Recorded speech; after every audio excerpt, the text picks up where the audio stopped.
నమస్కారం సినిమా ప్రేమికులకు. ఈరోజు లేటెస్ట్ ఫిలిం అప్డేట్స్ చూద్దాం. Baahubali the epic re-release all time record set చేసింది. కేవలం 10 రోజుల్లో 50 కోట్ల రూపాయలకు పైగా గ్లోబల్ గ్రాస్ కలెక్ట్ చేసి రికార్డ్ బ్రేకింగ్ రన్ కొనసాగిస్తోంది. ప్రభాస్ ఫ్యాన్స్ కి ఇది నిజంగా ఒక great news. SSMB 29 Priyanka Chopra as Mandakini unleashed. SS Rajamouli గారి SSMB 29 నుంచి ప్రియాంక చోప్రా గారి ఫస్ట్ లుక్ బీభత్సంగా ఉంది. Grace in her stance, fire in her ice అంటోంది టీం. ఆమె మందాకిని పాత్రలో పవర్, ప్యాషన్ని చూపిస్తోందట. ఈ సినిమా సినిమాటిక్ స్కేల్ను రీడిఫైన్ చెయ్యబోతుందని మేకర్స్ కాన్ఫిడెంట్గా ఉన్నారు.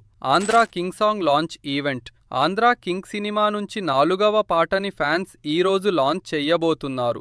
ఈ first day first show song launch event ఈరోజు సాయంత్రం 5 గంటల నుంచి హైదరాబాద్లోని విమల్ డేసీ మిల్లీమీటర్, బాలానగర్లోని మిద్రి విమల్ డేసీ మిల్లీమీటర్ థియేటర్లో స్టార్ట్ అవుతుంది. మరిన్ని లేటెస్ట్ సినిమా అప్డేట్స్ కోసం ట్యూన్ అయి ఉండండి.